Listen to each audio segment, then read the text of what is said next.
जय जगन्नाथ बंधुगण आज आम जानिबा 4 एप्रिल 2025 शुक्रवार दिन द्वादश राशि राशिफल विषय एही दैनिक राशिफल चंद्रंक गोचर गणना को नहीं आधारित एवं चंद्रंक गोचर गणना आम जीवन में बहुत प्रभाव पकई थाए। तो आसंतु सर्वप्रथमे जानिबा आजिर तिथि और राशि नक्षत्र विषय। आज हेउची 4 एप्रिल 2025 शुक्रवार चैत्र शुक्ल पक्ष सप्तमी रात्र 8 घंटा 14 मिनिट गति अष्टमी। आज मृगशिरा नक्षत्र प्रातः 5 घंटा 51 मिनिट गति आरद्रा क्षय नक्षत्र। आज मिथुन चंद्र अहोरात्र। आजिर सांवत्सरिक श्राद्ध सप्तमीर एकधिष्ठ पार्वण। आजिर शुभ बेला प्रातः 5 घंटा 44 मिनिट रु दिवा 6 घंटा 34 मिनिट पर्यंत। आजिर सूर्योदय प्रातः 5 घंटा 44 मिनिट। आजिर सूर्यास्त संध्या 6 घंटा 9 मिनिट। आज कन्या राशि पुरुष और कुंभ राशि महिला मानक घात चंद्र एवं बिछा धनु और मीन राशिर घातबार। आज ताल खाइबा निषिद्ध। तो बंधुगण आसंतु जानिबा आजिर राशिफल विषय। ता पूर्वरु आम चैनल को जो माने नुआ करी आछंती तले थिवा लाल रंगर सब्सक्राइब बटन को दबाई आम चैनल को सब्सक्राइब करंतु और पाखरे थिवा घंटी बटन को दबाई ऑल रे सिलेक्ट करंतु काहेकि ना आमे अपलोड करिथवा प्रत्येक वीडियो रो नोटिफिकेशन आपण सर्वप्रथमे पाई परिबे। तो प्रथमे जानिबा मेष राशि विषय। आपणक तृतीय स्थान रु चंद्रदेवंक गोचर आपणको सफलतार आउ किछि सुजोग प्रदान करिबा। व्यवसाय दृष्टि किछि क्षुद्र यात्रा लाभदायक प्रमाणित हेब। आपण निज भितरे एक नुआ सकारात्मक ऊर्जा अनुभव करिबे। भाई और भौणी मानक सहयोग रे आपणकर समस्त कार्य सफलतार सहित संपन्न हेब। पारिवारिक सुख समृद्धता वृद्धि पाइब एवं जीवन साथी पूर्ण समर्थन प्राप्ति हेब। विदेशरू किछि उत्तम खबर मिलिबारु मन प्रसन्न रहिब। बड़ भाई मानकर विशेष समर्थन आपणक अग्रगतिर कारण हेब एवं पितांक स्वास्थ्य प्रति विशेष जत्न नेवार आवश्यकता रहिछि। आर्थिक स्थितिर उन्नति हेब किंतु पारिवारिक खर्चरे वृद्धि आपणको मानसिक चिंतित करिब। सेथिपई अनावश्यक खर्चरू आपण दूरे रुहंतु। आपण धार्मिक आध्यात्मिक कार्य भाग नेबे। सहयोगी मानक ठारू लाभ मिलिबार जोग रहिछि एवं स्वास्थ्य अवस्था रे उन्नति हेब किंतु सतर्कता बजाय रखंतु। आज आपण वृद्ध व्यक्ति सहायता करंतु शुभ फल पाइबे। वृष राशि आपणक द्वितीय भाव रे चंद्रदेवंक गोचर आपणक वाणी को प्रभावशाली करिब एवं आपणक व्यक्तित्व रे एक नूतन आकर्षण हेब। लोक माने आपणक ठारू परामर्श एवं मार्गदर्शन प्राप्त करिबे। वक्तृत्व एवं लेखनी संबंधित व्यवसायर ख्याति विस्तार हेब एवं नूतन सुजोग मिलिब। आपणक वाणीर मधुरता आपणक संपर्क रे एक नूतन सतेजता आनिब। पारिवारिक जीवन रे सुख एवं समृद्धता आसिब। आपण जीवन साथी ठारू सम्मान प्राप्त करिबे। सान भाई भौणी ठारू स्नेह पाइबे एवं सेमाने आपणको अनुसरण करिबे। प्रेम संबंध पई समय उत्तम अनुकूल रहिछि एवं पूर्वरु लागि रहितवा दूरत्व दूर हेब। आर्थिक स्थिति उत्तम हेबाकु लागिब। आयर नूतन स्रोतरु धन प्राप्तिर जोग रहिछि। अधिकारी वर्गरु आपणक कार्य को सम्मान प्राप्ति हेब। छात्र छात्री माने निजको उपयुक्त भाव रे प्रकाश करिबाकु समर्थ हेबे एवं उन्नतिर मार्ग प्रशस्त हेब। आपणक कार्य सबुठारे प्रशंसित हेब। स्वास्थ्य अवस्था उत्तम अनुकूल रहिछि एवं श्वास संबंधित रोग रे सुधार आसिब।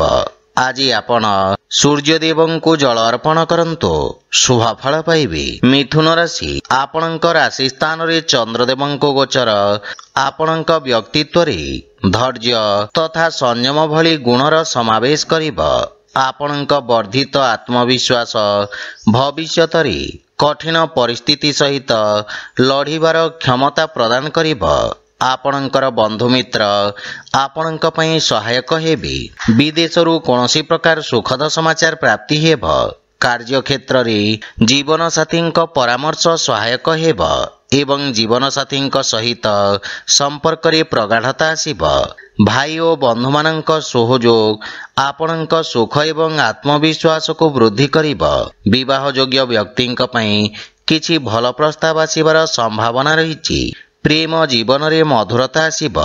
ଆର୍ଥିକ ସ୍ଥିତି ମଜବୁତ ହେବାକୁ ଲାଗିବ, କିନ୍ତୁ ଅନାବଶ୍ୟକ ଖର୍ଚ୍ଚ ଉପରେ ନିୟନ୍ତ୍ରଣ ବଜାୟ ରଖିବା ଉଚିତ। ଆପଣଙ୍କ ଜୀବନରେ ଘଟୁଥିବା ସମସ୍ତ ପରିବର୍ତ୍ତନ ଆପଣଙ୍କ ପାଇଁ ସକାରାତ୍ମକ ଫଳ ପ୍ରଦାନ କରିବ। ବିଶେଷ କରି କଳା କ୍ଷେତ୍ରରେ ଜଡ଼ିତ ଲୋକମାନେ ଖ୍ୟାତି ଅର୍ଜନ କରିବେ, କିନ୍ତୁ ସ୍ୱାସ୍ଥ୍ୟାବସ୍ଥା ମଧ୍ୟମ ରହିବ।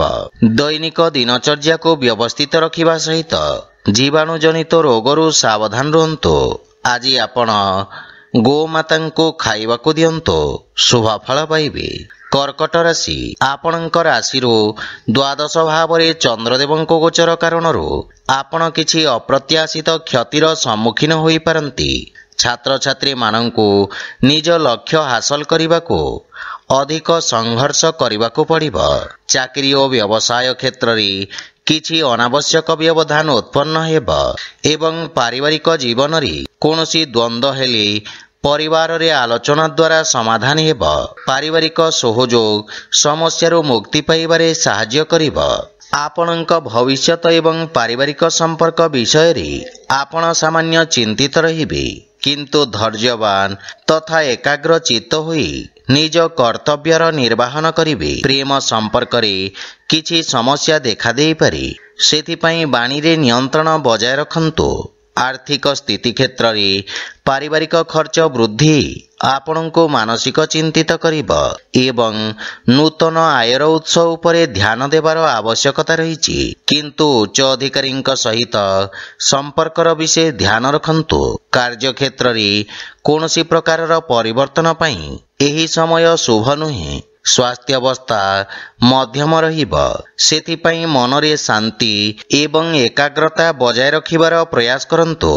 ଆଜି ଆପଣ ଅସହାୟ ଲୋକଙ୍କ ସାହାଯ୍ୟ କରନ୍ତୁ, ଶୁଭ ଫଳ ପାଇବେ। ସିଂହ ରାଶି, ଆପଣଙ୍କ ରାଶି ସ୍ଥାନରୁ ଏକାଦଶ ଭାବରେ ଚନ୍ଦ୍ରଦେବଙ୍କ ଗୋଚର ଆପଣଙ୍କ ଅକ୍ଲାନ୍ତ ପରିଶ୍ରମର ସୁଖଦ ପରିଣାମ ପ୍ରଦାନ କରିବ ଏବଂ ଉତ୍ତମ ଲାଭର ସ୍ଥିତି ରହିଛି। କାର୍ଯ୍ୟକ୍ଷେତ୍ରରେ ଆପଣଙ୍କ ମାନସମ୍ମାନ ବୃଦ୍ଧି ପାଇବ। ଆପଣ ନୂତନ ଲୋକଙ୍କ ସହିତ ସାକ୍ଷାତ କରିବେ ଏବଂ ଆପଣଙ୍କର ସାମାଜିକ କ୍ଷେତ୍ରର ବିସ୍ତାର ହେବ। ପାରିବାରିକ ଜୀବନରେ ପରିବାରର ସ୍ୱାର୍ଥରେ କରାଯାଇଥିବା ପ୍ରୟାସର ଉତ୍ତମ ପରିଣାମ ପ୍ରାପ୍ତି ହେବ ଏବଂ ପାରିବାରିକ ସମ୍ପତ୍ତିରେ ବୃଦ୍ଧି ହେବାର ସମ୍ଭାବନା ରହିଛି। ପୈତୃକ ସମ୍ପତ୍ତି ପାଇବାର ପୂର୍ଣ୍ଣ ସମ୍ଭାବନା ରହିଛି। ଯେକୌଣସି ବାଦବିବାଦ ଆପଣଙ୍କ ସପକ୍ଷରେ ସମାଧାନ ହେବ। ସନ୍ତାନ ପକ୍ଷରୁ ସୁଖଦ ସମାଚାର ପ୍ରାପ୍ତି ହେବାର ସମ୍ଭାବନା ରହିଛି। ଆପଣଙ୍କ ଦାୟିତ୍ୱରେ ମଧ୍ୟ ବୃଦ୍ଧି ଘଟିବ। ଆର୍ଥିକ ସ୍ଥିତି ସୁଦୃଢ଼ ହେବ, କିନ୍ତୁ ଅନାବଶ୍ୟକ ଖର୍ଚ୍ଚ ଆର୍ଥିକ ସନ୍ତୁଳନକୁ ଖରାପ କରିପାରେ। କର୍ମକ୍ଷେତ୍ରରେ ନୂତନ ଯୋଜନାଗୁଡ଼ିକୁ କାର୍ଯ୍ୟକାରୀ କରିବା ପାଇଁ ଏହା ହେଉଛି ଉତ୍ତମ ସମୟ।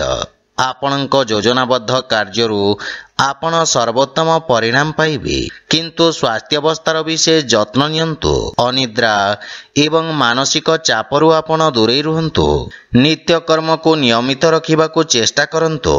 ଆଜି ଆପଣ ସୂର୍ଯ୍ୟଦେବଙ୍କୁ ଜଳ ଅର୍ପଣ କରନ୍ତୁ, ଶୁଭ ଫଳ ପାଇବେ। କନ୍ୟା ରାଶି, ଆପଣଙ୍କ ରାଶି ସ୍ଥାନରୁ ଦଶମ ଭାବରେ ଚନ୍ଦ୍ରଦେବଙ୍କ ଗୋଚର ବ୍ୟବସାୟ କ୍ଷେତ୍ରକୁ କାର୍ଯ୍ୟ ଅଗ୍ରଗତି ପ୍ରଦାନ କରିବ। ଆପଣ ନିଜ ଯୋଜନାଗୁଡ଼ିକୁ ବାସ୍ତବ ରୂପ ଦେବେ। ଟେକ୍ନିକାଲ କ୍ଷେତ୍ରରେ ଜଡ଼ିତ ବ୍ୟକ୍ତିଙ୍କ କାର୍ଯ୍ୟବ୍ୟସ୍ତତା ବୃଦ୍ଧି ପାଇବ ଏବଂ ପାରିବାରିକ ଜୀବନରେ ପରିବାରରେ ଏକ ମନୋରମ ପରିବେଶ ରହିବ ଏବଂ ପାରିବାରିକ ସମ୍ପର୍କରେ ସୁଧାର ଆସିବ। ସନ୍ତାନ ଆପଣଙ୍କ ମାର୍ଗଦର୍ଶନର ଅନୁସରଣ କରିବେ। ଆପଣ ଜୀବନସାଥୀଙ୍କ ଭାବନାକୁ ସମ୍ମାନ କରିବେ ଏବଂ ପରସ୍ପର ପ୍ରତି ପ୍ରେମ ଭାବ ବୃଦ୍ଧି ପାଇବ। ଆପଣ ନିଜ ଶକ୍ତି ଏବଂ ଧୈର୍ଯ୍ୟ ସହିତ ସମସ୍ତ ବାଧାବିଘ୍ନକୁ ଦୂର କରି ବିଜୟ ପ୍ରାପ୍ତ କରିବେ। ଛାତ୍ରଛାତ୍ରୀ ମାନେ ପ୍ରତିଯୋଗୀ ପରୀକ୍ଷାରେ ଉପକୃତ ହେବେ ଏବଂ ଆର୍ଥିକ ସ୍ଥିତିରେ ନୂତନ ଆୟର ସ୍ରୋତ ନିର୍ମାଣ ହେବ ଏବଂ ଆର୍ଥିକ ସ୍ଥିତି ମଜବୁତ ହେବାକୁ ଲାଗିବ। କିନ୍ତୁ ଅତ୍ୟଧିକ ଆତ୍ମବିଶ୍ୱାସରୁ ଆପଣ ଦୂରେଇ ରୁହନ୍ତୁ। କାର୍ଯ୍ୟ ବ୍ୟସ୍ତତା ଅଧିକ ରହିବ କିନ୍ତୁ ଲାଭର ସ୍ଥିତି ଉତ୍ତମ ଅନୁକୂଳ ରହିଛି। ସ୍ୱାସ୍ଥ୍ୟାବସ୍ଥା ଉତ୍ତମ ଅନୁକୂଳ ରହିବ କିନ୍ତୁ ଶାରୀରିକ ଥକାପଣ ଏବଂ ଦୁର୍ବଳତା ଅନୁଭବ କରିବେ। ଆଜି ଆପଣ ଓଂ ବିଘ୍ନେଶ୍ୱରାୟ ନମଃ ମନ୍ତ୍ରର ଜପ କରନ୍ତୁ, ଶୁଭ ଫଳ ପାଇବେ। ତୁଳା ରାଶି, ଚନ୍ଦ୍ରଦେବଙ୍କ ନବମ ଭାବରେ ଗୋଚର ଆପଣଙ୍କ ପାଇଁ ଭାଗ୍ୟବର୍ଦ୍ଧକ ରହିବ।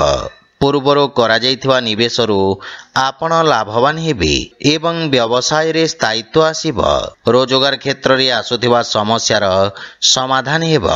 ପାରିବାରିକ ଜୀବନରେ ପିତାଙ୍କ ସ୍ନେହ ଏବଂ ଆଶୀର୍ବାଦ ପ୍ରାପ୍ତି ହେବ କିନ୍ତୁ ଶ୍ୱଶୁର ଘର ପକ୍ଷରୁ ସମ୍ପର୍କରେ କିଛି ତିକ୍ତତାର ସମ୍ଭାବନା ରହିଛି।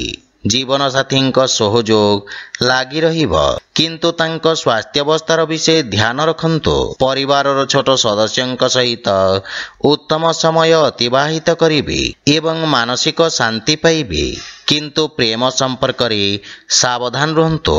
ଆପଣଙ୍କ କ୍ରୋଧ ସମ୍ପର୍କକୁ ଖରାପ କରିପାରେ। ଆର୍ଥିକ ସ୍ଥିତି କ୍ଷେତ୍ରରେ ଆକସ୍ମିକ ଧନଲାଭର ଯୋଗ ରହିଛି। ନୂତନ ଆୟର ଉତ୍ସରୁ ଧନଲାଭର ସମ୍ଭାବନା ରହିଛି। ଆପଣ ଆଜି ଅଜଣା ବ୍ୟକ୍ତିଙ୍କ ଠାରୁ ସାହାଯ୍ୟ ପାଇପାରନ୍ତି। ଯେକୌଣସି କାର୍ଯ୍ୟରେ ଭାଗ୍ୟ ଆପଣଙ୍କୁ ସମର୍ଥନ କରିବ କିନ୍ତୁ ପେଟ ସମ୍ବନ୍ଧିତ କୌଣସି ସମସ୍ୟା ଆପଣଙ୍କୁ ବ୍ୟଥିତ କରିପାରେ। ଜୀବାଣୁ ଜନିତ ରୋଗରୁ ବିଶେଷ ସାବଧାନ ରୁହନ୍ତୁ। ଆଜି ଆପଣ ଗୋମାତାଙ୍କୁ ଖାଇବାକୁ ଦିଅନ୍ତୁ, ଶୁଭ ଫଳ ପାଇବେ। ବିଛା ରାଶି, ଆପଣଙ୍କ ଅଷ୍ଟମ ଭାବରେ ଚନ୍ଦ୍ରଦେବଙ୍କ ଗୋଚର ଆପଣଙ୍କୁ ମାନସିକ ଚିନ୍ତିତ କରିବ। କେହି ନିଜ ଲୋକ ଆପଣଙ୍କ କ୍ଷତି କରିପାରନ୍ତି। ସେଥିପାଇଁ ନିଜ ଗୋପନୀୟ ତଥ୍ୟ ତଥା ଡକ୍ୟୁମେଣ୍ଟ ଗୁଡ଼ିକୁ ସୁରକ୍ଷିତ ରଖନ୍ତୁ। ବ୍ୟବସାୟ କ୍ଷେତ୍ରରେ ଧନ ପ୍ରାପ୍ତିରେ ବିଳମ୍ବ ହେବ। ପାରିବାରିକ ଜୀବନରେ ଜୀବନସାଥୀଙ୍କ ସ୍ୱାସ୍ଥ୍ୟ ସମ୍ବନ୍ଧିତ କିଛି ଅସୁବିଧାର ସାମ୍ନା କରିବାକୁ ପଡ଼ିବ କିନ୍ତୁ ମାତାପିତାଙ୍କ ସମ୍ପୂର୍ଣ୍ଣ ସହଯୋଗ ପ୍ରାପ୍ତି ହେବ। ପରିବାର ଦ୍ୱାରା କରାଯାଇଥିବା କିଛି ଅନାବଶ୍ୟକ ବ୍ୟୟ ଆପଣଙ୍କୁ ଚିନ୍ତିତ କରିପାରେ କିନ୍ତୁ ଭାଇ ଓ ଭଉଣୀମାନଙ୍କ ସହିତ ସମ୍ପର୍କ ସୁଦୃଢ଼ ହେବ। କୌଣସି ପରିଚିତ ବ୍ୟକ୍ତିଙ୍କ ସମ୍ବନ୍ଧିତ କିଛି ଅପ୍ରୀତିକର ଖବର ଆପଣଙ୍କୁ ବ୍ୟଥିତ କରିପାରେ। ପ୍ରେମ ସମ୍ବନ୍ଧ ପାଇଁ ସମୟ ବିଶେଷ ସହାୟକ ନୁହେଁ ଏବଂ ଆର୍ଥିକ ସ୍ଥିତି କ୍ଷେତ୍ରରେ ଧନଲାଭର ସ୍ଥିତି ସାମାନ୍ୟ ରହିବ ଏବଂ ଆୟବ୍ୟୟକୁ ସନ୍ତୁଳନ କରିବା ଆପଣଙ୍କ ପାଇଁ କଷ୍ଟକର ହେବ। ଅନାବଶ୍ୟକ ଖର୍ଚ୍ଚରୁ ଆପଣ ଦୂରେଇ ରୁହନ୍ତୁ। ବିଦ୍ୟାର୍ଥୀ ଛାତ୍ରଛାତ୍ରୀମାନେ ଏକାଗ୍ରତା ବଜାୟ ରଖିବା ପାଇଁ ବାଧାବିଘ୍ନର ସମ୍ମୁଖୀନ ହେବେ। ସ୍ୱାସ୍ଥ୍ୟାବସ୍ଥା ମଧ୍ୟମ ରହିବ ଏବଂ ଉଦର ସମ୍ବନ୍ଧିତ ସମସ୍ୟା ଆପଣଙ୍କୁ ହଇରାଣ କରିପାରେ। ଆଜି ଆପଣ ଶିବ ଚାଲିସା ପାଠ କରନ୍ତୁ, ଶୁଭ ଫଳ ପାଇବେ। ଧନୁରାଶି, ଆପଣଙ୍କ ସପ୍ତମ ଭାବରେ ଚନ୍ଦ୍ରଦେବଙ୍କ ଗୋଚର ଆପଣଙ୍କ ସହଯୋଗୀଙ୍କ ଦ୍ୱାରା ଲାଭ ପ୍ରଦାନ କରିବ। ବାଣିଜ୍ୟ ବ୍ୟବସାୟରେ ନୂତନ ସମ୍ପର୍କ ପ୍ରତିଷ୍ଠା ହେବ ଯାହା ପାରସ୍ପରିକ ଲାଭଦାୟକ ସହଭାଗିତାରେ ପରିଣତ ହେବ। ଏହି ସମୟ ଆପଣଙ୍କ ପାଇଁ ଅତ୍ୟନ୍ତ ଶୁଭ ଅଟେ ଏବଂ ଭାଗ୍ୟ ଆପଣଙ୍କ ସପକ୍ଷରେ ରହିଛି। ପାରିବାରିକ ଜୀବନରେ ଜୀବନସାଥୀଙ୍କ ପୂର୍ଣ୍ଣ ସମର୍ଥନ ମିଳିବ। ସନ୍ତାନ ପକ୍ଷରୁ ସୁଖଦ ସମାଚାର ପ୍ରାପ୍ତି ହେବ। କର୍ମକ୍ଷେତ୍ରରେ ଜୀବନସାଥୀଙ୍କ ପରାମର୍ଶ ସହାୟକ ସିଦ୍ଧ ହେବ ଏବଂ ପତି ପତ୍ନୀଙ୍କ ସମ୍ପର୍କରେ ପ୍ରଗାଢ଼ତା ଆସିବ। ଭାଇ ଓ ବନ୍ଧୁମାନଙ୍କର ସମଗ୍ର ସଂଗଠନ ଆପଣଙ୍କ ମନକୁ ଖୁସି ଏବଂ ଆତ୍ମବିଶ୍ୱାସରେ ପରିପୂର୍ଣ୍ଣ କରିବ। ବିବାହଯୋଗ୍ୟ ବ୍ୟକ୍ତିଙ୍କ ପାଇଁ କିଛି ଭଲ ପ୍ରସ୍ତାବ ଆସିପାରେ। ପ୍ରେମ ଜୀବନରେ ମଧୁରତା ରହିବ ଏବଂ ଆର୍ଥିକ ଲାଭରେ ଧୀରେ ଧୀରେ ବୃଦ୍ଧି ଘଟିବ। ଦୀର୍ଘକାଳୀନ ଯୋଜନା ଗୁଡ଼ିକରୁ ଲାଭବାନ ହେବେ। ଯୋଜନାବଦ୍ଧ ଉପାୟରେ କରାଯାଇଥିବା ସମସ୍ତ କାର୍ଯ୍ୟ ସର୍ବୋତ୍ତମ ସଫଳତା ହାସଲ କରିବ ଏବଂ ଆପଣଙ୍କ ସାମାଜିକ କ୍ଷେତ୍ରର ବିକାଶ ହେବ। ନୂତନ କାର୍ଯ୍ୟର ରୂପରେଖା ପ୍ରସ୍ତୁତ କରିବେ। ଆପଣ ସ୍ୱାସ୍ଥ୍ୟ ସମ୍ବନ୍ଧିତ ସମସ୍ୟାରୁ ମୁକ୍ତି ପାଇବେ ଏବଂ ମାନସିକ ସୁଖ ଓ ଶାନ୍ତି ଅନୁଭବ କରିବେ। ଆଜି ଆପଣ ସୂର୍ଯ୍ୟଦେବଙ୍କୁ ତିଳ ମିଶ୍ରିତ ଜଳ ଅର୍ପଣ କରନ୍ତୁ, ଶୁଭ ଫଳ ପାଇବେ। ମକର ରାଶି, ଆପଣଙ୍କ ରାଶି ସ୍ଥାନରୁ ଷଷ୍ଠ ଭାବରେ ଚନ୍ଦ୍ରଦେବଙ୍କ ଗୋଚର ଆପଣଙ୍କୁ ବ୍ୟବସାୟର କ୍ଷତିପୂରଣ କରିବାର ସୁଯୋଗ ପ୍ରଦାନ କରିବ। କାର୍ଯ୍ୟକ୍ଷେତ୍ରରେ କ୍ରମାଗତ ପରିବର୍ତ୍ତନ ଆପଣଙ୍କ ନିଜ ରଣନୀତି ବିଷୟରେ ପୁନର୍ବିଚାର କରିବାକୁ ପ୍ରେରିତ କରିବ, କିନ୍ତୁ ଆବଶ୍ୟକ ପରିବର୍ତ୍ତନ ଲାଭଦାୟକ ହେବ। ବିଦ୍ୟାର୍ଥୀ ଛାତ୍ରଛାତ୍ରୀମାନେ କିଛି ନୂଆ ଶିଖିବାର ଅବସର ପାଇବେ ଏବଂ ଏହାକୁ ବ୍ୟବହାରିକ ଭାବରେ ବ୍ୟବହାର କରିବେ। ପାରିବାରିକ ଜୀବନରେ ଜୀବନସାଥୀଙ୍କ ସହିତ ସମ୍ପର୍କରେ ମଧୁରତା ଆସିବ ଏବଂ ପରସ୍ପର ଭିତରେ ଥିବା ଭୁଲ ବୁଝାମଣା ଦୂର ହେବ। ପ୍ରେମ ଜୀବନରେ ଏକ ନୂତନ ଆରମ୍ଭ କରିବେ ତଥା ସମ୍ପର୍କ ଅଧିକ ଶକ୍ତିଶାଳୀ ହେବ। ପିତାମାତାଙ୍କ ଆଶୀର୍ବାଦରେ ଯେକୌଣସି ନୂତନ କାର୍ଯ୍ୟ ଆରମ୍ଭ କରନ୍ତୁ, ସଫଳତା ପାଇବେ, କିନ୍ତୁ ସନ୍ତାନଙ୍କ ଶିକ୍ଷା ଓ ଭବିଷ୍ୟତ ସମ୍ବନ୍ଧିତ ଚିନ୍ତା ଆପଣଙ୍କୁ ବ୍ୟଥିତ କରିପାରେ। ଆର୍ଥିକ ସ୍ଥିତି ମଜବୁତ ହେବାକୁ ଲାଗିବ ଏବଂ ଆଂଶିକ ଲାଭ ମଧ୍ୟ ପାଇପାରିବେ। ରାଜକୀୟ କାର୍ଯ୍ୟ ପକ୍ଷରୁ ରୋଜଗାର କରିବାରେ ସଫଳତା ମିଳିବ ଏବଂ ଆପଣଙ୍କ ସମସ୍ତ ବ୍ୟବସାୟିକ ଦାୟିତ୍ୱ ତୁଲାଇବାରେ ଆପଣ ସଫଳ ହେବେ। ସ୍ୱାସ୍ଥ୍ୟାବସ୍ଥା ସାମାନ୍ୟ ଦୁର୍ବଳ ରହିବ। ରକ୍ତଚାପ ସମ୍ବନ୍ଧିତ ରୋଗୀ ସ୍ୱାସ୍ଥ୍ୟାବସ୍ଥାର ବିଷୟ ଧ୍ୟାନ ରଖନ୍ତୁ। ଆଜି ଆପଣ ହନୁମାନଷ୍ଟକ ପାଠ କରନ୍ତୁ, ଶୁଭ ଫଳ ପାଇବେ। କୁମ୍ଭ ରାଶି, ଆଜି ଆପଣଙ୍କ ପଞ୍ଚମ ଭାବରେ ଚନ୍ଦ୍ରଦେବଙ୍କ ଗୋଚର ଆପଣଙ୍କ କାର୍ଯ୍ୟକ୍ଷେତ୍ରରେ କୌଣସି ପରିଚିତ ବ୍ୟକ୍ତିଙ୍କ ମାଧ୍ୟମରେ ଲାଭର ସ୍ଥିତି ପ୍ରଦାନ କରିବ। ଛାତ୍ରଛାତ୍ରୀମାନେ ସେମାନଙ୍କର ସମୟର ସମ୍ପୂର୍ଣ୍ଣ ଉପଯୋଗ କରିବାରେ ସକ୍ଷମ ହେବେ ଏବଂ ଏହି ସମୟ ମଧ୍ୟରେ ନୂତନ ଜ୍ଞାନ ଏବଂ ଅଭିଜ୍ଞତା ହାସଲ କରିବେ। ପାରିବାରିକ ଜୀବନରେ ସନ୍ତାନଙ୍କ ଉନ୍ନତିରେ ଆପଣ ବିଶେଷ ଆନନ୍ଦ ପ୍ରାପ୍ତ କରିବେ ଏବଂ ସନ୍ତାନ ଆପଣଙ୍କ ଆଜ୍ଞାକାରୀ ହେବେ। ଭାଇ ଓ ଭଉଣୀମାନଙ୍କ ସହଯୋଗରେ ଆପଣଙ୍କର ସମସ୍ତ କାର୍ଯ୍ୟ ସଫଳତାର ସହିତ ସମ୍ପନ୍ନ ହେବ। ପରିବାରରେ ସୁଖ ସମୃଦ୍ଧି ଲାଗି ରହିବ ଏବଂ ଜୀବନସାଥୀଙ୍କ ପୂର୍ଣ୍ଣ ସମର୍ଥନ ପାଇବେ ତଥା ବିଦେଶରୁ କିଛି ଭଲ ଖବର ପାଇ ମନ ଖୁସି ହେବ। ବଡ଼ ଭାଇଙ୍କ ବିଶେଷ ସମର୍ଥନ ଆପଣଙ୍କ ଅଗ୍ରଗତିର କାରଣ ହେବ, କିନ୍ତୁ ପିତାଙ୍କ ସ୍ୱାସ୍ଥ୍ୟ ପ୍ରତି ବିଶେଷ ଯତ୍ନ ନେବାର ଆବଶ୍ୟକତା ରହିଛି। ଆର୍ଥିକ କ୍ଷେତ୍ରର ଅଭିବୃଦ୍ଧି ହେବ, କିନ୍ତୁ ପାରିବାରିକ ଖର୍ଚ୍ଚରେ ବୃଦ୍ଧି ମାନସିକ ଚାପ ଉତ୍ପନ୍ନ କରିପାରେ। ସ୍ୱାସ୍ଥ୍ୟାବସ୍ଥାରେ ଉନ୍ନତି ହେବ, କିନ୍ତୁ ସତର୍କତା ବଜାୟ ରଖନ୍ତୁ।